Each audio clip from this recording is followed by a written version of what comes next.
Okay. Evening, everyone. Hope you're all well. Welcome to this Monday assembly ride. This is our coach-led, live and interactive group ride over RGT. And just a quick one for anybody joining the live stream. We do have the live stream chat working, so we'll pick up any comments on social media should you want to get involved in the session. Otherwise, please do join us on the live Zoom coaching feed. It's a really good opportunity to ask any questions that you might have, training related, ideally. Okay, so just 10 seconds before we get cracking. Tonight's course, we are riding the last 30 Ks of Milan-San Remo. So here we go then. Okay, so if you didn't watch it at the weekend, we had the first monument of the season, and that was Milan-San Remo. Now, if you're not familiar with this, with Milan-San Remo, it is, I think I'm correct in saying, the longest monument. So the monuments, guys, is they're one-day races in the pro cycling calendar. And Milan-San Remo, I believe, is the longest. It's about 290 kilometers. Took them, what, it must have been like sort of 6 hours or something. But for us mere mortals, would have taken a lot longer. So we're just riding the last 30k. So this includes a couple of decent climbs.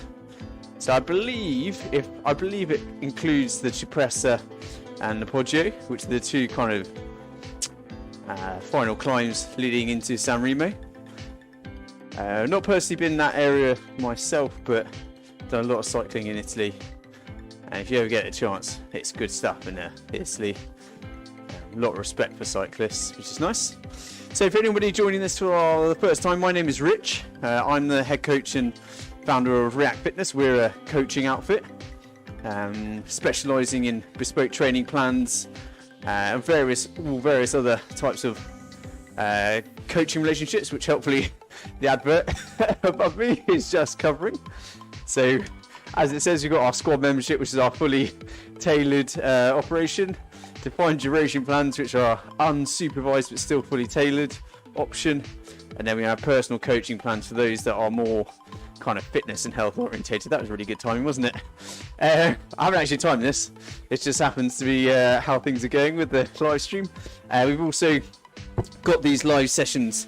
So this session here is the Monday assembly. Okay, this is our live coach group ride. You can ride it however you want, guys. Okay, we've got the rubber banding effect on, so you don't need to destroy yourself. And I've immediately realised I made a mistake and left the trainer resistance on. Just give me 2 seconds, otherwise let's turn that right down. I'm going to be riding along at about 2 watts per kilo, but guys, just ride it however you want. The idea really behind this session is that it's an opportunity for us to talk, for us to kind of do a little bit of a deep dive into a particular subject. And this session we're going to be talking post-session recovery, so I think it's hopefully some very important information for everybody. The other live sessions we have a Tuesday evening, so tomorrow evening we have a strength workshop. At the moment we're just finishing off our elemental moves series, so tomorrow night we're running through lunges, a very basic exercise, but I can put money on you perhaps never being taught how to do lunges properly. And then our Wednesday evening session is our structured group workout. At the moment we're going through what we're calling our discovery series.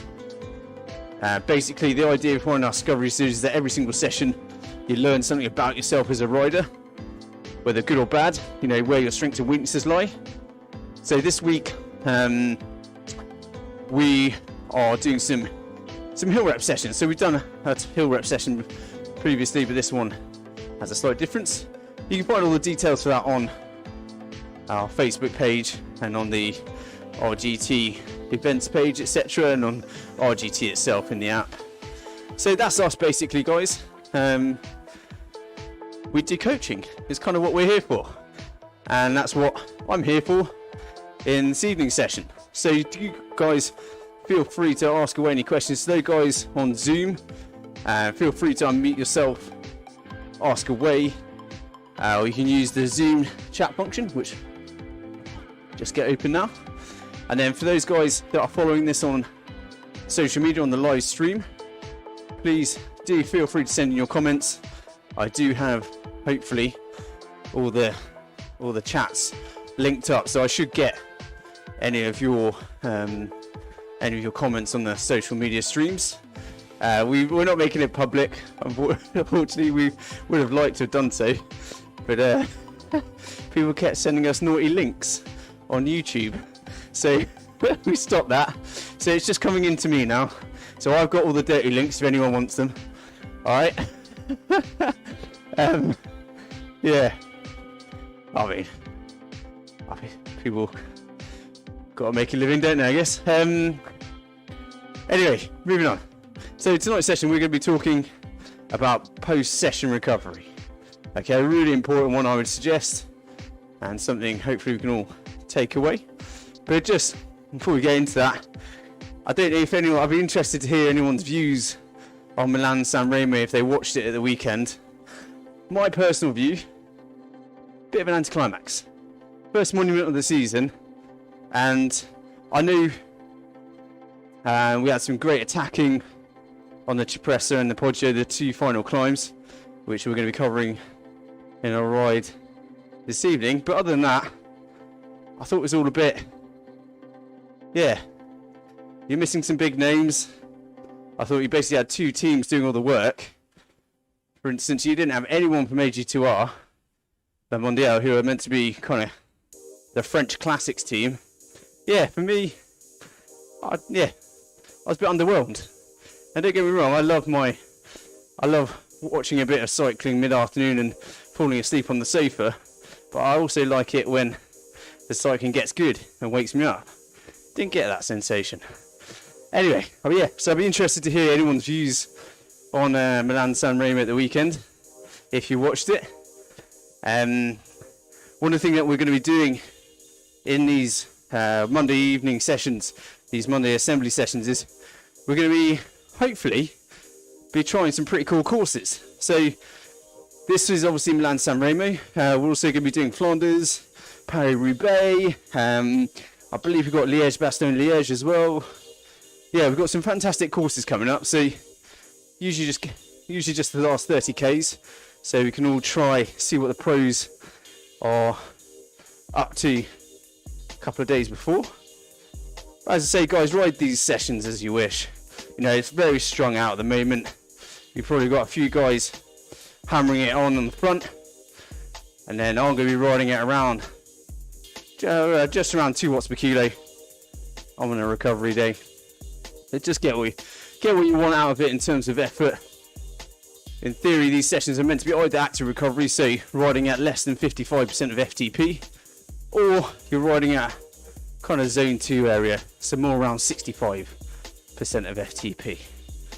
Anyway, right, let's get into our little chat now, shall we? So we're talking post-session recovery. Now, that really starts kind of before your session really finishes, with the cool down. Okay, so if you can, guys, I know we talked about scaling workouts before, and part of that scaling, you know, the cutting off the cool down is kind of one of the first areas to scale. But generally speaking, guys, unless you absolutely have to, really recommend making sure you have some form of cool down. It's often neglected.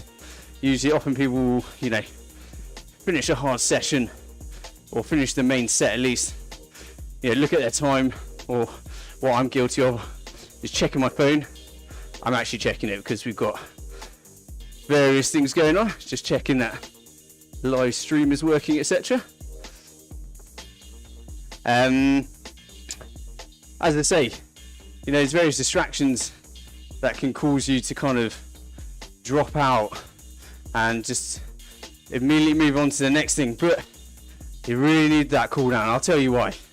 Firstly, it helps to recycle the lactate and waste products that build up in your muscles after a hard session, which otherwise your body would need to kind of flush out as you're rushing around doing other things. Whereas it really has an optimal, ideal situation straight after a session to flush that stuff out your muscles whilst your heart rate is up, etc. Speaking of which, the cool down allows your heart rate to drop slowly. Now this is actually quite important, because if you're on the bike and then suddenly jump off, what you get is blood pooling. So all your blood, not all your blood, but your blood sort of starts to get shunted towards your lower limbs as gravity does its job. And actually, I've had it before. In fact, to be honest, I get lightheaded a lot, but because I sometimes have quite low blood pressure. But jumping off the bike after a hard session when your heart rate's still high, as I say, it can create what's called blood pooling and leave you lightheaded, and in some instances cause you to sort of get dizzy and maybe even collapse in certain extreme circumstances. So bring your heart rate down slowly. It just helps to kind of mitigate that, so that when you do step off the bike, or you finish running or swimming or whatever, it's a bit more of a gradual process there. You've not got all the blood in your muscles. Some of it can return to your digestive system, etc., etc. Because as I've spoken about on a few occasions, when you're training hard, your digestive system goes hypoxic, which means basically the blood is stripped away from your digestive system and sent to your working muscles. So there's a very good reason. Bring your heart rate down slowly with the cool down. And also, for me, this is probably the most important reason, okay? So, time to pay attention. One of the most important reasons really is the cool down delineates between your training session and whatever you're doing next. Okay? And so it just provides a moment of calm after a high stress situation, i.e. your training session. And you will remember from previous sessions we talked about, your body doesn't differentiate between stresses. It provides a moment of calm before you go potentially into another high stress situation. For instance, getting ready for work, sorting the kids out, making dinner, etc., etc. All of those to me sound like high stress situations, particularly the kids one. So, it's a really important one for your mental health, I think personally, to kind of delineate between those. Have a break between kind of the high stress training situation and then the high stress life situation which you might be moving into. So really important one for your mental health in my opinion. Otherwise, I fear that your day can become just sort of one endless big ball of stress, and you don't have any kind of compartmentalization. You can't switch off from one thing to another. In terms of the practicalities of your cool down, it doesn't have to be long. In our turbo sessions, we usually have a 3-minute cool down. Ideally it'd be longer, but we know in terms of holding people's attention, 3 minutes is about the best we're going to get. But you're probably talking around 5 minutes of easy spinning below about 55% of FTP. Okay, so that well into your zone 1 active recovery state. So that's the cool down. That's the first aspect of post-session recovery that we're going to talk about. And then you start getting into kind of the like the more logistical steps. Okay, so that starts off with a post-session stretch. Now this is a real point of contention for us and some of our athletes. not contention, that's not right, but it's like, it's one of the biggest challenges I have as a coach, is kind of really getting people to understand why stretching after a session, after every session, is important. And it's a bit of a hard sell, because it's like proving a negative. You know, I can only prove that I'm right if someone tries my way and then tries the opposite way. That's the only way I can really prove that I'm right. So it's a really frustrating one. So just to make something clear, the evidence doesn't suggest that stretching will directly improve your recovery rate. It's not going to repair muscle. Okay? Not going to repair muscle that's been damaged. However, the injury prevention benefits of stretching are well known. And let's face it, what is the most kind of negative contributor to recovery is injury and illness. You know, if we just stick with injury, you know, if you're injured all the time or picking up niggles, it's going to harm your consistency, it's going to harm your ability to train, it's going to harm your ability to recover, full stop, because you're recovering from a serious thing rather than just normal post-session kind of muscle damage. So yeah, the injury prevention benefits, they're going to keep you going, they're going to improve your consistency, they're taken care of.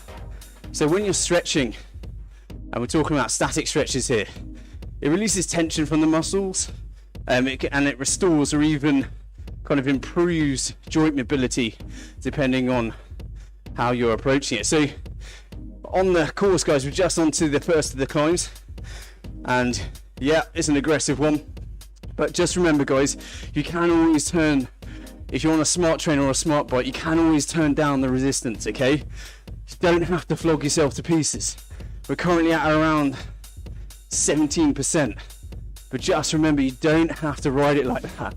I'm cruising along at 2 watts per kilo, and you can do the same if you're not on for a big sesh. So just remember that. So coming back to stretching, the reason this is important, the reason why you want to release tension and maintain or even improve joint mobility, is because injuries often find their source where there's not necessarily a muscular imbalance. We often talk about muscular imbalances when it comes to strength training, etc. But often in terms of imbalances of tension, and also when a joint can't go through its range of mobility. These two things, imbalances of tension and decreased joint mobility, what they can do is they can cause issues elsewhere. So the source of the site of injury might not necessarily be the same as the source. So as an example, you know, we've had instances where athletes have been really stiff in one shoulder, and that's caused issues in their hip on the opposite side, because they've just sort of been running a bit weird, and it's kind of put more kind of lateral impact through the hip and caused issues. Okay, so it's not necessarily the source of the injury where you also have the site of the pain or site of the injury. And so it's really important to take like a holistic approach to your stretching, and it actually comes down to routine and habit. But just coming back to why it's important, it contributes to leaving you feeling more relaxed, makes you feel less stiff, and I think that's super important from a motivational perspective. If you're not feeling achy and stiff from your previous session, it means that when it comes to training again, you're more likely to be feeling motivated and ready to go. Or if you flip it the other way around, if you're still achy and stiff, you're not really going to want to train again, or it's going to at least impact you. And so really, when we're talking about trying to improve consistency, your goal was to remove as many hurdles as possible to your motivation, and this will help your consistency, which will help you improve. Okay, so stretching after every session. Alright, so make sure you make time for it. Cut your sessions short if you need to in order to get through it, in order to find time to stretch. It's so important. All comes down to consistency, and if you're injured and stiff and sore and poorly motivated, It just means you're not going to be consistent and improve at the rate at which you could do. So well done to the guys on RGT. This is proved to be a lot more brutal of a climb than I expected it when I was mapping this out. I don't know whether that's just the way the GPX files transferred across or not. I mean, it is a tough climb in fairness, but I don't remember watching the race and there being 20% efforts in it. But anyway, just remember you can turn the trainer resistance down. You can use the shortcut in the menu. Okay. But yeah. Otherwise, if you are going for it, hopefully you're enjoying that 20%. It's one of two climbs, and as you can see, the second climb is much more gradual. So if you're going for it, guys, just stay strong. Not too far from the top now. Yeah. After doing this climb, you're definitely going to want to stretch afterwards. If you need of kind of guidance, we've got various stretch routines on our website and social media. So in particular, you can go to the RIAK online page on our website. Towards the bottom, we've got our training resources section, and in there you've got articles, you've got videos, and it includes a few stretch routines, in particular for after turbo sessions. So have a look there, guys, if you need a bit of guidance, but make sure you're stretching after every session. Okay, it might not repair muscle, but it's going to get you to the next session feeling a little bit more happy with life and feeling a bit more motivated. So there you go. I'll just pause quickly in case anyone's got any questions about either the cool down or stretching post session. I don't imagine many people are going to want to talk though if they're doing this climb still. I will just pause nonetheless. Yeah, I don't think this GPX is transferred particularly well.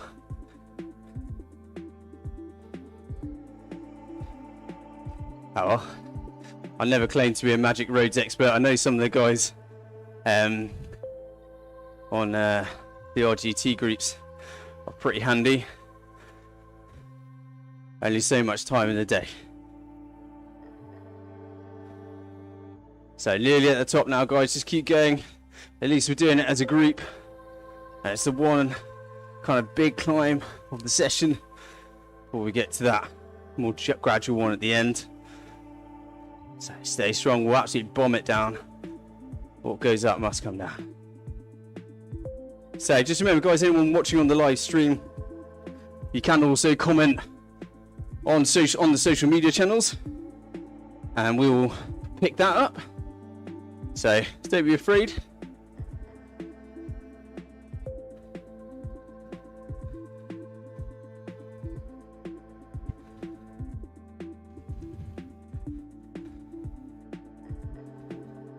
So I'm not texting, I'm just checking how things are coming through on the live stream.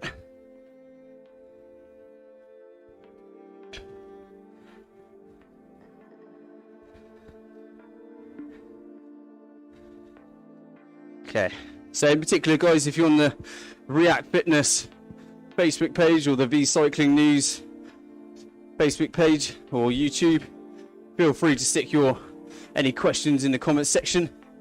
Same for the guys on Zoom. Got any questions, stick it in the Zoom chat or unmute yourself. Very happy to answer. Just coming to the top of the climb. Try and move up a little bit, I think.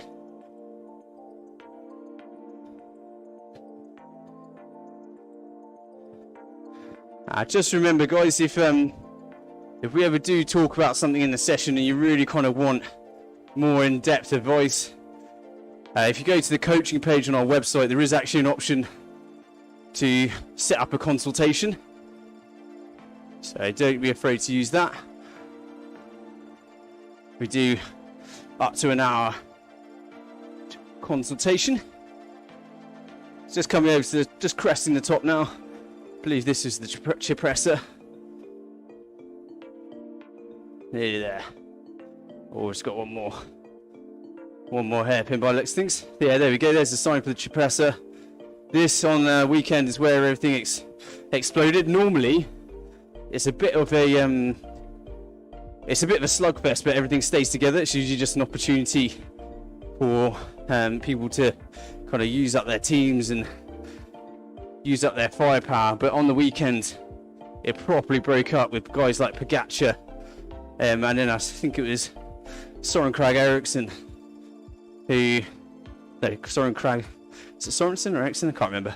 But yeah, the DSM guy, he went as well.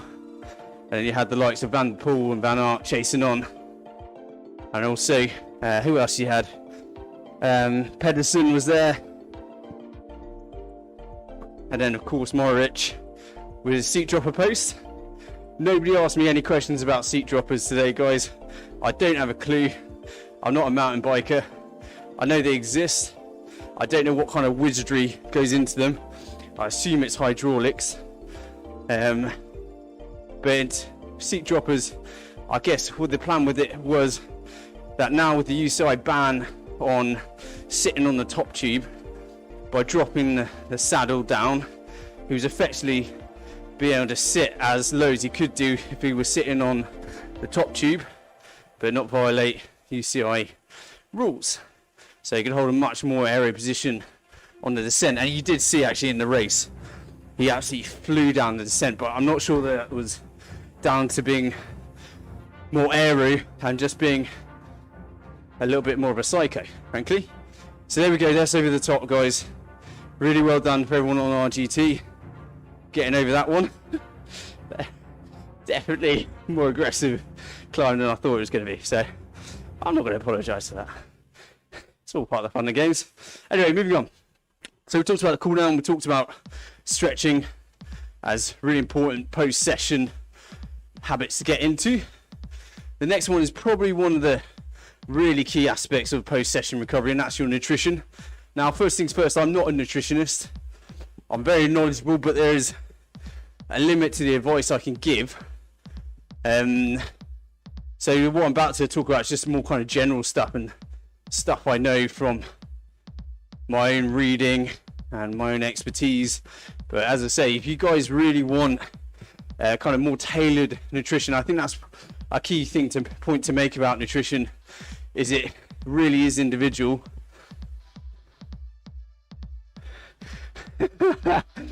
Steve was just asking on the Zoom chat whether the map for this week is being used in the Wednesday session as well. I can confirm it's not.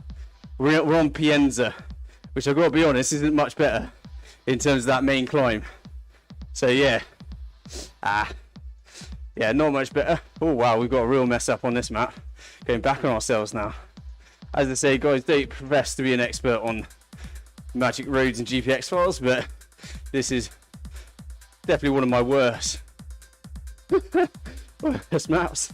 Anyway, coming back to nutrition. So yeah, nutrition is super specific and individual. So when it comes to things like making sure that you're meeting your energy requirements, etc., I really recommend getting proper advice. So our training partners, Total Endurance Nutrition, you'll see the ad for them above us, and there's links on the RIAK online page. I really recommend checking them out, because in terms of making sure you're getting your nutrition right, and particularly your recovery nutrition, they're the experts. They're the people that will really help you out. Okay, but as I say, nutrition is a key part of the recovery process, and of course our minds are immediately drawn towards protein, that macronutrient that everyone tends to be obsessed with, but for good reason really. It's super important when it comes to muscle protein synthesis. So in terms of kind of the basic equation for what we're looking to achieve when it comes to protein, you want net muscle protein balance. So basically you want enough protein coming in to kind of cancel out the amount of muscle breakdown that you're doing. Okay, so that's our basic kind of goal when it comes to protein intake. Now, often you'll see kind of influencer types talking about kind of the importance of strength training and HIIT training, etc. I'm not going to get into that, and fat burning as opposed to muscle building. I'm not really going to get into that. I think all that's really important is that both endurance training and resistance training both increase muscle protein synthesis. So both encourage muscle building, just in different ways. Okay, I'm not going to go into that again. Be here all day. But basically, both endurance training and resistance training will encourage muscle protein synthesis. This increases though, depending on whether you're in a fed or a fasted state. So that's where we come into kind of timing your protein intake. So you are going to encourage greater muscle protein synthesis if you ingest protein soon after your training sessions. That's where things like protein shakes come into, but you don't have to eat protein shakes. Okay, you don't have to. There's a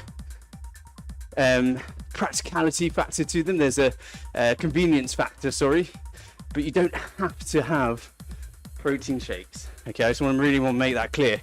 We're not encouraging you to start supplementing, because generally speaking, guys, you can eat normal foods and do everything you need to just through a well-balanced diet.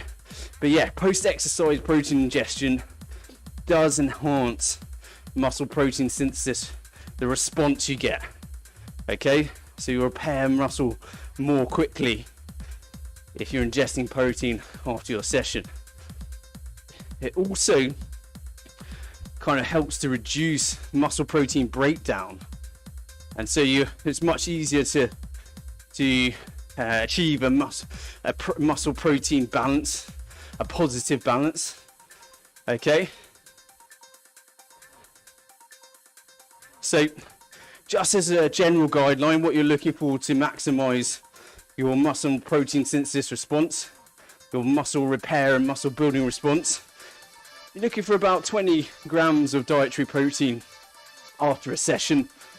And then for endurance athletes, in terms of day-to-day requirements, you're looking for somewhere between, and this is quite a wide range when you actually work it out, but it depends on a variety of different things: age, your gender, weight, your training load, but somewhere between about 1.2 to 1.7 grams of protein per kg or fat-free mass. So basically your body weight without your body fat.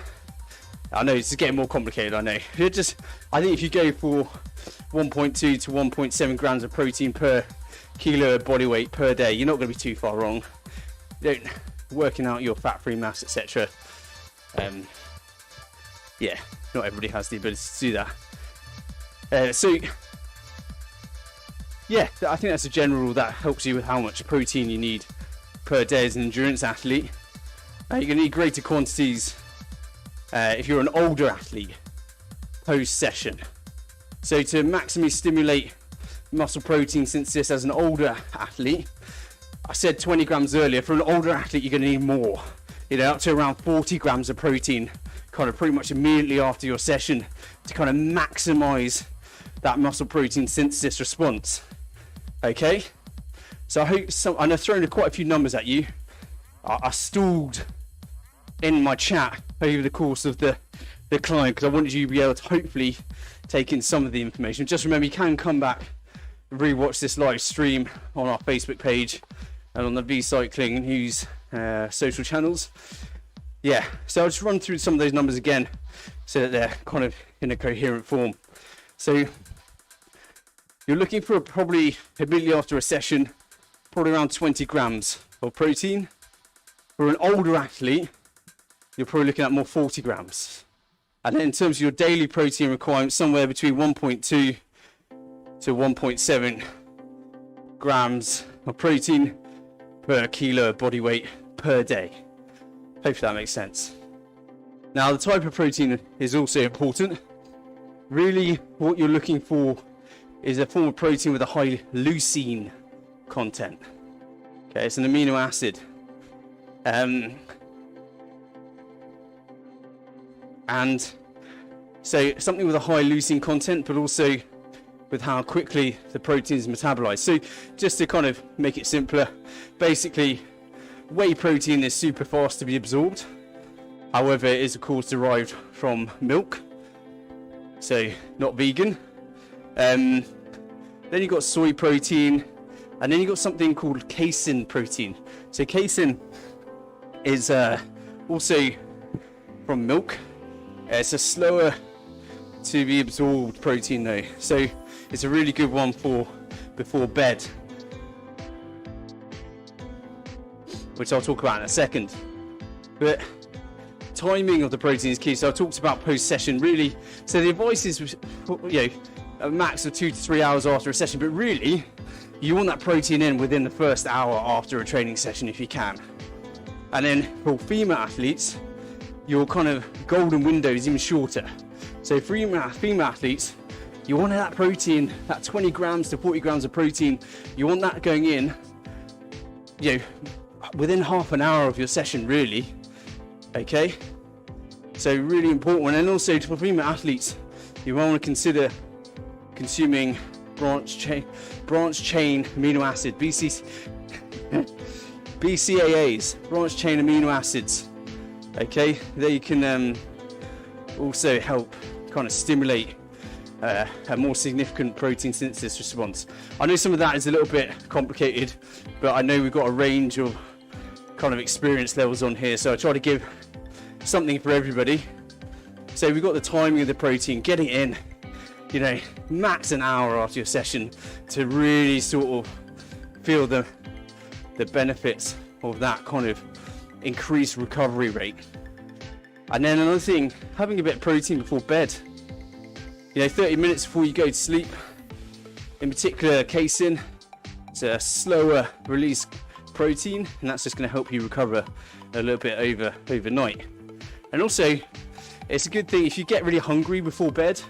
Protein is great for satisfying your satiety, I think that's the way you pronounce it, making you feel full. Basically, it travels further down the gut than carbohydrate, and helps keep you feel fuller for longer. So if you always get hungry before bed, some protein is always a really good way of kind of stopping your tummy rumbling whilst you're in bed.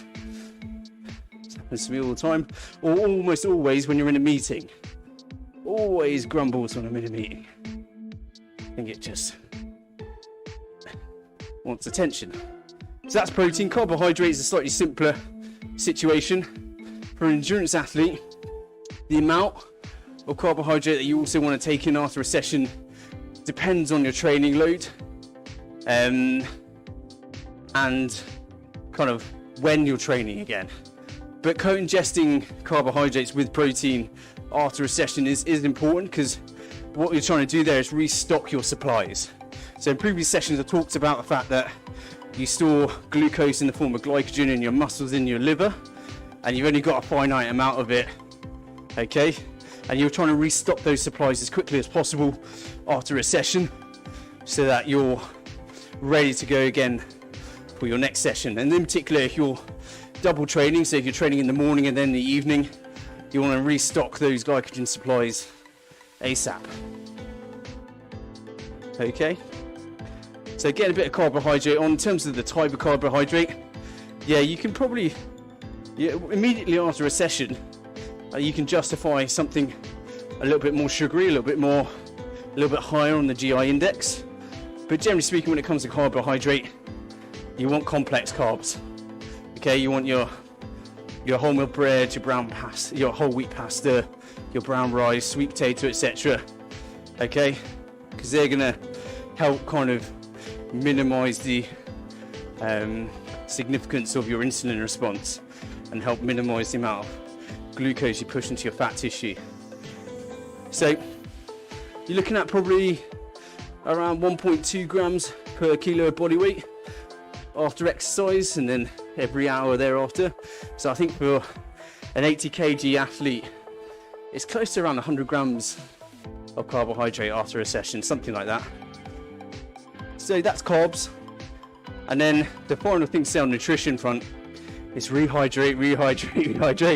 Not going to go into rehydration, into dehydration again. We talked about that quite recently, about blood plasma levels, etc., etc. I think it was last week actually. But it's very important topping up your blood plasma levels for the regulation of your core temperature.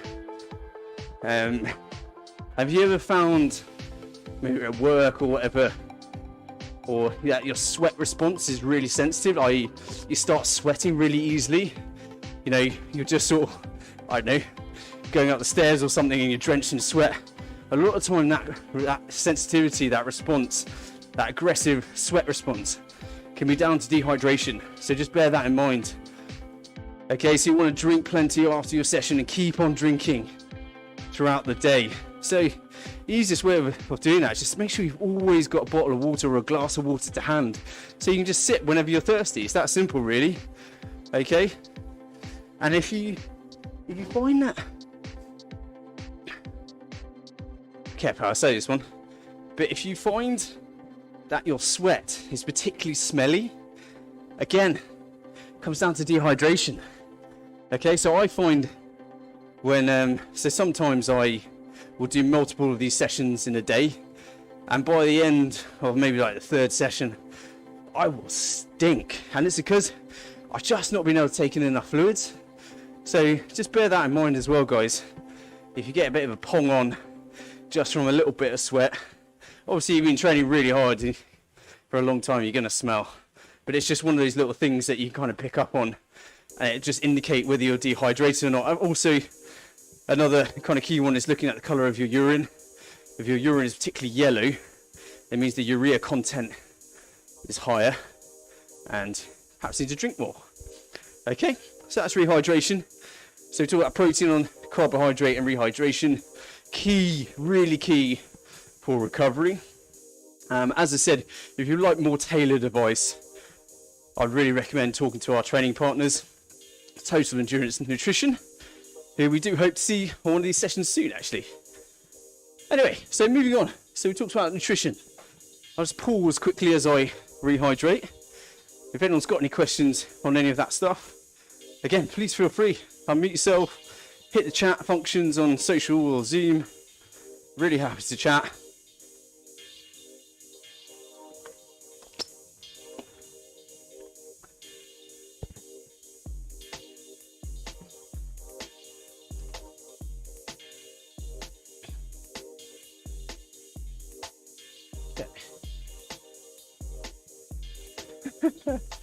Got a quiet group this evening.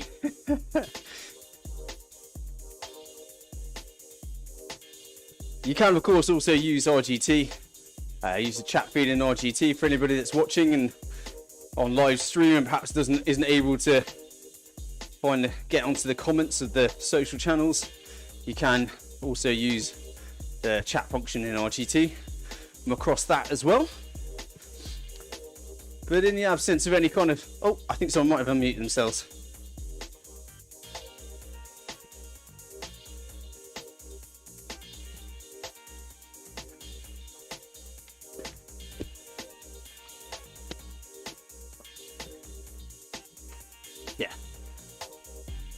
Yeah, so... Yeah, absolutely. Yeah, who's it? Was that Mike that asked that? Yeah? So I had the Zoom covered. Yeah, it was Mike. Yeah, thanks, Mike. Cheers for that question. Yeah, so basically the point that Mike was making was that that sometimes it's hard to know whether you're actually hungry or not.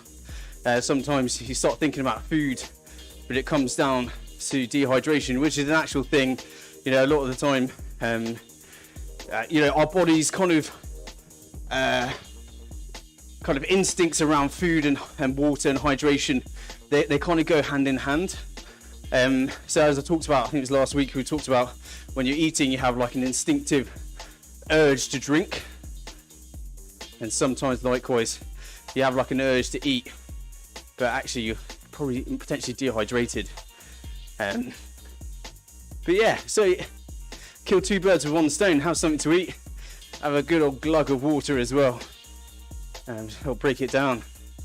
And of course, if you are kind of on a calorie restricted diet, then you might want to take that a bit more seriously. and get proper advice, as I've mentioned. But yeah, thanks for that, Mike. That's a really good point. Yeah, of course.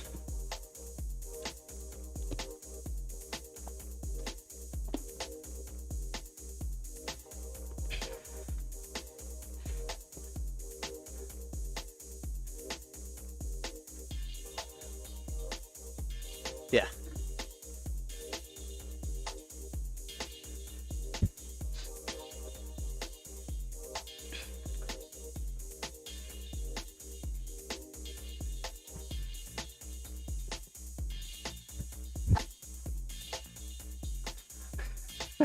Yeah, so that's good. Yeah, so I'll just summarise Mike's point there. So the kind of the point he's making, the question he's asking was about, about whether it's more important to make sure your training is fueled rather than worrying about calories and losing weight. I've very kind of briefly summarised that. There was more to his point there, but basically your answer is, well, in general terms, yes. The most important thing is to make sure, when it comes to nutrition and recovering from sessions, is making sure you're meeting both your protein and your general energy requirements. Okay, so making sure you're taking in enough calories to kind of fuel your training, fuel your lifestyle, because it's not just your training that you're looking to fuel, it's the whole life. And in particular, if you've got a really busy job, stressful job, that requires more calories. I spoke in this another session. Your brain uses a huge amount of carbohydrate and a huge amount of calories. So if you're working really hard, that brain power needs to be fueled, particularly if you're doing a lot of training as well. So when it comes to kind of losing weight, it's simple and it's also not simple. There's a lot going on in your body, but really kind of the first thing you want to make sure you're doing is that your training is fueled. Because really, if you are looking to lean up and do it safely, I think that's another point. Making sure that you're able to train consistently, that for the vast majority of us is going to do a lot of good if we're looking to lean up, because your body will naturally lean up. Because what will happen is, guys, if you're fueling your training, you're fueling your lifestyle, and you're training consistently, coming back to that muscle protein synthesis, you're going to build more muscle. I'm not talking in terms of size, but there's a different type of there's certain types of hypertrophy. So you're basically building more muscle filaments within a given area, and you're strengthening those muscle fibers. Building more lean muscle mass is going to help you lose body fat, because it will naturally raise your basal metabolic rate, your base, the kind of the default amount of calories that you burn. Okay, so yeah, my general advice would be focus on fueling your lifestyle, and then only once you've done that can you start to kind of calorie count or run a calorie deficit. I'm not going to go into all that too much detail because we've spoken about that before, and the timing. If you are looking to run a calorie deficit, timing is important. Definitely do not do that during your race season. You want those races and that training to be fueled. But yeah, as Mike says, generally speaking, focus on making sure you're getting the right things in your body and the right quantities to kind of fuel your training. Yeah, I just one final point on that. A lot of the time people get frustrated with weight loss. It's a long-term game, guys. Weight loss, if you're doing it very quickly, it's not sustainable. So you've got to take a long-term approach to it. 6 months, 12 months. Okay.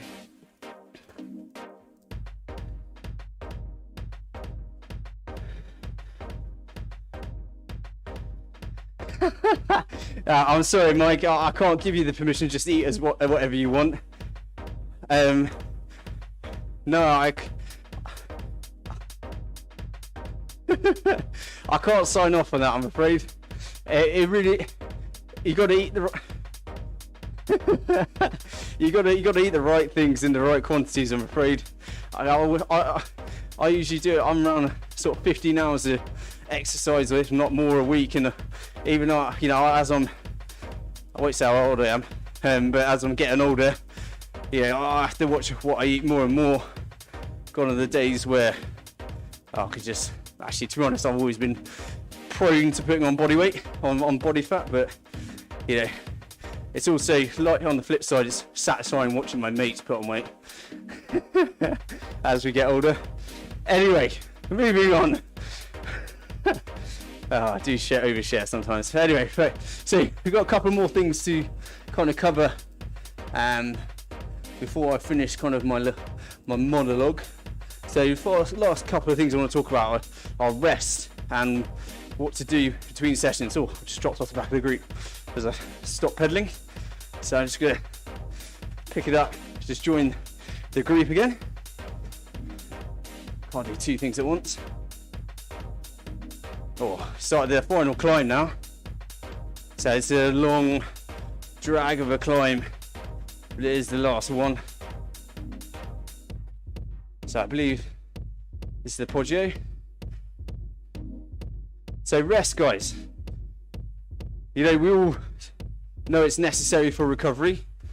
It's when our body grows, it's when those muscles grow and develop. But rest doesn't just mean the absence of training. Rest means the lack of a stimulus, basically. And so what point I'm trying to make is, rest isn't just kind of sitting around. It's the absence of mental and emotional stress as well. Because we talked about this in other sessions. You know, don't underestimate the impact that emotional and physical and mental stress can have, and how much it can affect your ability to recover from sessions. So, if I put it in kind of a context, if you do a high intensity session, and then the rest of your day is filled with running around the office, you know, shouting at people, or being shouted at, depending on where you are in the hierarchy, you know, that isn't rest. Okay, and that's not me judging anyone if your days are like that. My point is, you have to adapt to that. If you are riding hard and then also have a stressful day, you've got to acknowledge that's going to require more time to recover. And adapt, like I say, adapt to that. Adapt your training around that. So if you have that really hard session in the morning, followed by a really stressful day, you're going to have to compensate elsewhere in your week, because you can't do everything at 100 miles an hour all the time. Okay, particularly if you have a physical job, obviously that will kind of impact your body's ability to then also recover from exercise, from training. So it's about acknowledging that there's different forms of stress, and coming back to this point about your body not being able to differentiate between forms of stress. And so if you're really going through it, your training is going to have to adapt accordingly. Okay, and then but one key form of rest, of course, is sleep. Now the point to make here is we're talking about quality rather than quantity. The whole getting 8 hours a night thing is a social construct. It's not actually, well, it's not too far off kind of the rough range that people need, but really sleep is totally individual, just the same as anything else really. The amount of sleep you need, yeah, some people need 6, some people need 8, some people need 9 to be fully rested. So my point on sleep, guys, is work it out for yourself. Don't be stuck in kind of these generalistic rules that we set ourselves. You want quality rather than necessarily getting quantity. And a big thing that I find can help is consistency when it comes to your sleep, which isn't always in your control, admittedly. If you've got noisy neighbours or you live next to a busy road, etc. But really, your sleep and the quality of your sleep is dictated by your hormones, and your hormones love regularity and consistency. So one thing that can help with that is having an anchor time. Okay, so that means getting up at the same time every day, regardless of whether it's weekday or weekend. But basically what this does, having that level of consistency, it just means your body is in a much better place to be able to take the blow of a bad night's sleep. Whereas if you're chopping and changing what time you're getting up in the morning every day, your body clock is all over the place. And so if you have a really bad night's sleep, your body is already in like a kind of a suboptimal state. So really would suggest considering having a anchor time, just to give yourself a bit of consistency and help regulate your hormones. And then another thing you might not necessarily have considered when it comes to kind of resting and sleeping is napping. We talk about it a lot. We always advise our athletes to nap. I think the first thing to say about this is not necessarily talking about sleeping, we're not talking about falling asleep. What we're really talking about is simply taking a period of time where you're just sitting still, your eyes are shut, and you're just giving your mind a rest. I've had to do it a couple of times today. I've spent a lot of time staring at a computer screen. I could just feel my eyes and starting to get a bit of a headache. So I just sat on the sofa, and I just shut my eyes for a little bit. And honestly, it made me feel so much better. Okay, just 15-30 minutes, or if you really want to take a proper nap, 90 minutes, so that you're going through a full sleep cycle. And yeah, just giving your mind a rest, and because you got a big part of training and consistency is the mental aspect of it, and being ready to do your next session. And you've got to recover mentally as well as physically from each of your sessions. And we spoke earlier in the session about the effects of stretching. Having a nap or a break is kind of like stretching for your mind. It's just kind of easing the tension and allowing you just to feel a little bit freer, and probably in a much better mood for when you come to your next training session. So we talked about rest. The final thing in the last couple of minutes I was going to cover was there's various things to do in between sessions, and kind of a bit of a repeat of what we've already talked about. But you want to really make sure you're maximizing your recovery, taking away all the hurdles to recovery in between your sessions. Okay, and it comes down to habit. Rather than seeking that next bit of technology to help you recover, I would suggest your time and your money would be better spent trying to instill good habits. So that's everything we talked about basically. Stretching after a session, making sure you have a cool down, stretching, getting your nutrition right, making sure you're getting enough protein in after a session, and that your general nutrition is good. And I'm afraid, Mike, not just eating everything you want. Staying hydrated.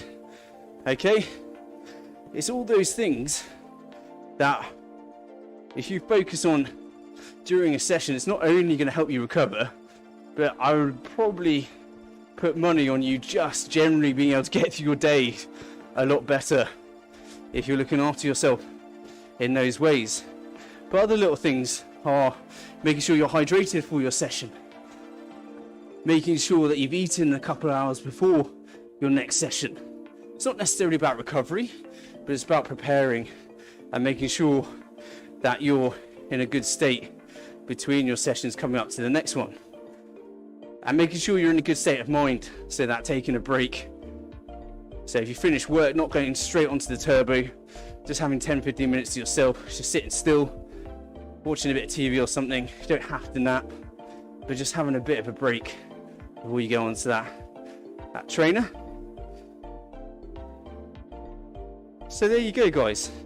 Just a few things you can do to help maximize your recovery. All of it very high level, I do grant you, but hopefully some of that at least gives you a bit of food for thought and just kind of a bit of an opportunity to self-reflect. You don't have to be super serious for this stuff to matter, because as I say, a lot of the stuff we talked about isn't just about kind of making you better. It's not always performance related, although it intrinsically is. A lot of this stuff is also just going to help you get through the day and just help you continue to do the things that you love. So help if you're looking after yourself in between sessions, you get to get out on your bike again if you're feeling better and you're recovered. So it's not necessarily about squeezing every percentile out of your performance.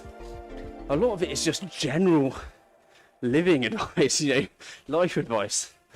So hopefully a few sort of takeaways there, guys.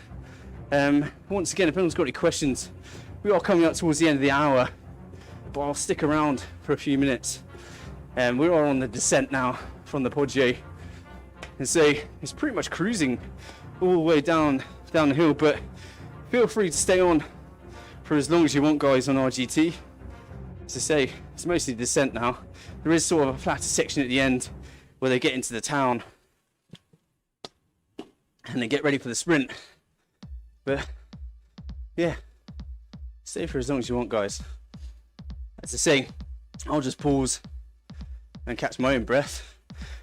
If anyone's got any questions, remember on the live stream, hit the comment section on social media, so Facebook, YouTube, Twitter, etc.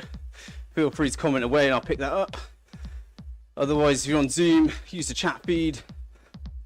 Use the chat feed on RGT, or you can unmute yourself on Zoom. But that's all the information I was going to cover this evening, guys. If anyone's got any questions on any of that, feel free.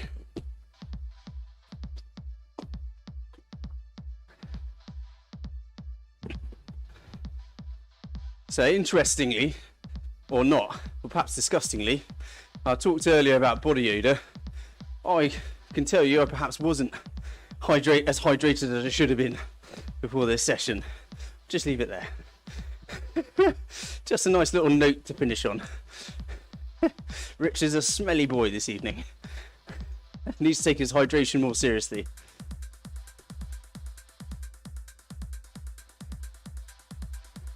Yes, mate.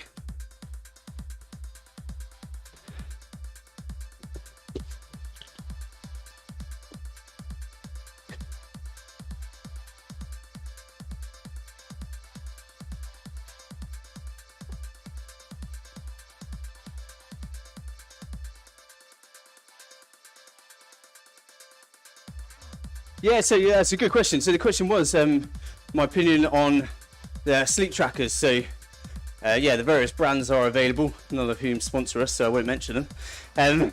But you got all the, one particular cycling team is sponsored by one of the big ones. But yeah, so the question is, are they worth it?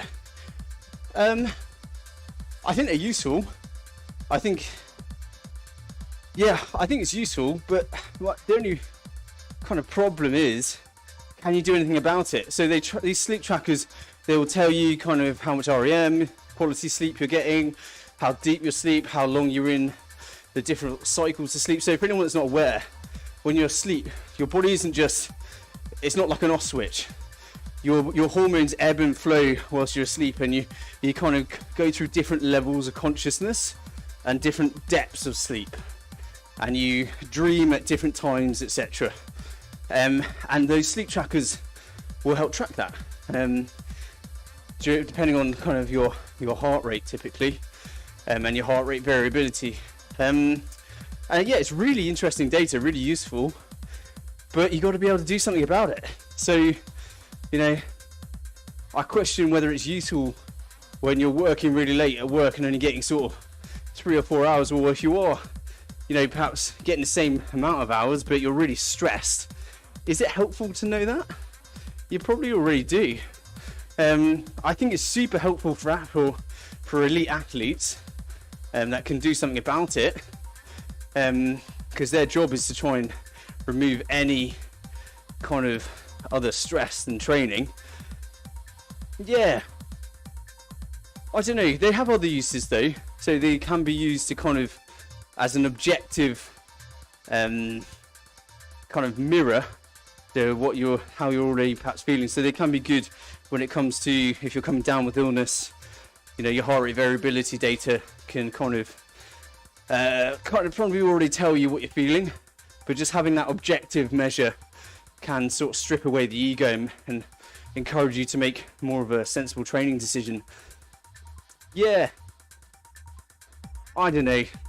I'm yet to find, for the average athlete, and I know other coaches might disagree with this, and fair play, I'm yet to find kind of like a substantial application day to day with our athletes. I think, yeah, they're usually just useful as a bit of a mirror as to what athletes are already feeling. Personally, I find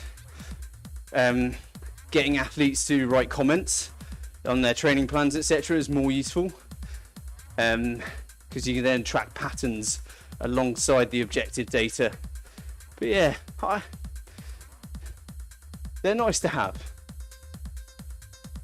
Personally, don't use them because I'm a crap sleeper and I don't need anything else to tell me that.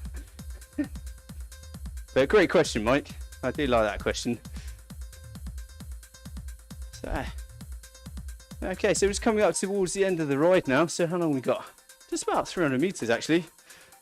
So just chilling out. Hopefully everyone, I don't know, did anyone enjoy that course or is it just horrible? I usually get a bit of abuse afterwards. I'm actually taking the silence as a worrying sign. Good. Quite fun. Yeah.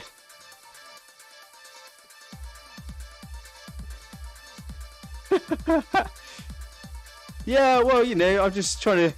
Some people like to ride harder in these sessions. Some people like to relax.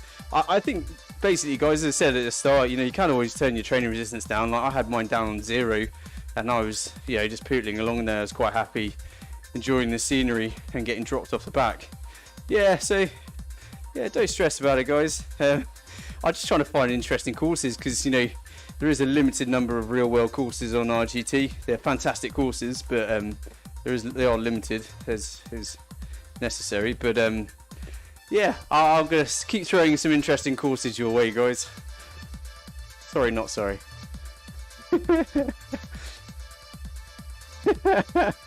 Yeah, it's probably the biggest smile I've had all evening, knowing that you guys are suffering. Anyway, guys, I'll just hang on a second. If anyone's got any last-minute questions, do feel free to hit me.